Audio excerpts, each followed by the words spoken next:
Now students, हम लोग speed control of 3 phase induction motor में अब देखेंगे स्टेटर फ्रीक्वेंसी कंट्रोल। स्टेटर की फ्रीक्वेंसी को कंट्रोल करना, यानी कि सप्लाई फ्रीक्वेंसी को कंट्रोल करना। कब?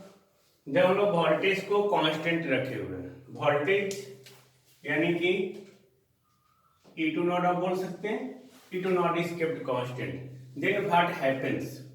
तो हम लोग स्पीड कंट्रोल में देखने से पहले हम लोग डिफरेंट पैरामीटर देखते हैं जो फ्रीक्वेंसी पे डिपेंड करता है, and it is very important to all of you for the competitive examination. So just see NS 120 FIP directly proportional to F, यानी कि फ्रीक्वेंसी बढ़ेगा तो सिंक्रोनस स्पीड बढ़ेगा। ओमेगा S 2 पाई NS या 2 पाई NS बाई 60, यानी कि omega S F का डायरेक्टली प्रोपोर्शनल, यानी कि फ्रीक्वेंसी घटेगा तो synchronous speed in radian per second वो भी घटेगा। X2 नॉट फ्रीक्वेंसी डिपेंडेंट है, डायरेक्टली प्रोपोर्शनल, यानी कि फ्रीक्वेंसी घटा तो X2 नॉट भी घटेगा। Just remember TD, this is the formula. Now omega S F का directly proportional, X2 nought F का directly proportional, and no any parameter. This is constant, this is constant, this is constant. Okay, for the given torque slip is constant, for the given load slip is taken as constant. Okay, now roughly हम लोग omega S की जगह पे F, X2 not की जगह पे F। अब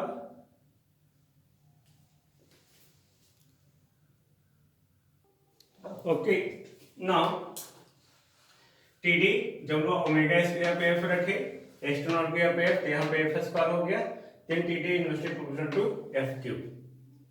यानी कि अगर फ्रीक्वेंसी बढ़ाएंगे घटाएंगे तो डेवलप्ड टॉर्क क्या होगा, बहुत ज्यादा अमाउंट से बढ़ेगा। ओके, सिमिलरली सकते हैं TST 3 by omega S, this one. Omega S को ओमेगा S F की जगह पे रख दिए, X2 nought F square, then it is also inversely proportional to FQ। यानी कि यहाँ पे फ्रीक्वेंसी घटाएंगे तो TST बहुत ज्यादा अमाउंट में बढ़ेगा। ओके, SM X2 नॉट का इनवर्सली प्रोपोर्शनल, यानी कि फ्रीक्वेंसी के इनवर्सली प्रोपोर्शनल, यानी कि फ्रीक्वेंसी घटाएंगे तो slip corresponding to maximum torque ये भी बढ़ेगा। cos ∅2 power factor, rotor power factor, देखो यहाँ पे X2 नॉट है तो it is inversely proportional to F। क्यों? ये F स्क्वायर हो जाएगा, ये स्क्वायर रूट है तो F। तो यहाँ पे ये भी याद रखेंगे, फ्रीक्वेंसी अगर घटाएंगे तो रोटर पावर फैक्टर वो भी बढ़ेगा। Okay, maximum torque that depends upon the omega S and X2 nought, then यहाँ भी फ्रीक्वेंसी घटाएंगे तो मैक्सिमम टॉर्क आपका क्या होगा, बढ़ेगा। ओके, मैक्सिमम टॉर्क बढ़ेगा। तो आप यहाँ देख रहे हैं जैसे हम लोग फ्रीक्वेंसी घटा रहे हैं, ओके दिस वन। ओके, जैसे हम लोग फ्रीक्वेंसी घटा रहे हैं वैसे आपको दिख रहा है मैक्सिमम टॉर्क बढ़ रहा है, स्टार्टिंग टॉर्क बढ़ रहा है। ओके, आपका जो है ये स्पीड भी जो है आपका जो है ये घट रहा है, सिंक्रोनस स्पीड। ओके, और स्लिप क्या हो रहा है, स्लिप आपका वो भी बढ़ रहा है, SM4। Okay, this one. But अब यहाँ पे एक इंपॉर्टेंट क्वेश्चन है कि क्या हम लोग फ्रीक्वेंसी को बहुत ज्यादा घटा सकते हैं? फ्रीक्वेंसी यहाँ पे हम लोग घटाए जा रहे हैं, बट वोल्टेज को कांस्टेंट रख के क्या हम लोग फ्रीक्वेंसी को बहुत ज्यादा घटा सकते हैं? Is it possible or not?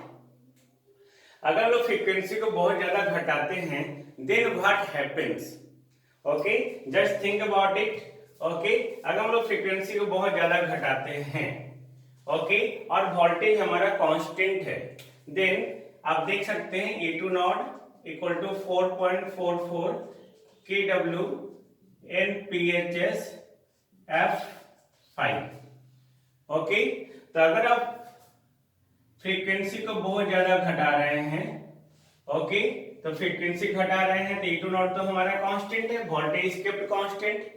तो फ्रीक्वेंसी बहुत ज्यादा घट रहा है, अगर फ्रीक्वेंसी घट रहा है तो ये तो हमारा कांस्टेंट है, वाइंडिंग फैक्टर ये भी हमारा कांस्टेंट है नंबर ऑफ टर्न्स। तो फ्रीक्वेंसी को घटाते तो सबसे ज्यादा जो इफेक्ट पड़ता है वो मैग्नेटिक फ्लक्स पे पड़ता है, बिकॉज ये कांस्टेंट होने के कारण जो है फाई जो हो गया फ्रीक्वेंसी का इनवर्सली प्रोपोर्शनल हो गया। यानी कि अब फ्रीक्वेंसी को अगर घटाते हैं तो फ्लक्स जो है वो क्या होता है, बढ़ता है। तो अगर फ्रीक्वेंसी को बहुत ज्यादा वैल्यू से घटा दी, यानी कि फ्रीक्वेंसी का बहुत कम वैल्यू हो गया, तो फ्लक्स का बहुत ज्यादा वैल्यू हो जाएगा। अगर फ्लक्स का बहुत ज्यादा वैल्यू हो जाएगा, in that case there may be the saturation condition. And saturation condition आने का मतलब क्या है कि मशीन सैचुरेट कर गया, तो उसका मैग्नेटिक कोर जो है वो सैचुरेट कर जाएगा। जब वो सैचुरेट कर जाएगा तो आप एनर्जी दे रहे हैं, तो वो क्या होगा, वो एनर्जी जो है आपका कन्वर्ट हो जाएगा I/R में, हीट एनर्जी में, और मशीन डैमेज हो सकता है। यानी कि इस मेथड के द्वारा हम लोग फ्रीक्वेंसी को बहुत ज्यादा नहीं घटाएंगे, तब तक घटाएंगे जब तक कि हमारा मैग्नेटिक फ्लक्स का जो है वैल्यू वो सैचुरेट ना कर जाए। ओके, आई होप आप लोग समझ पा रहे हैं। Okay, this is very important to understand in the stator frequency control.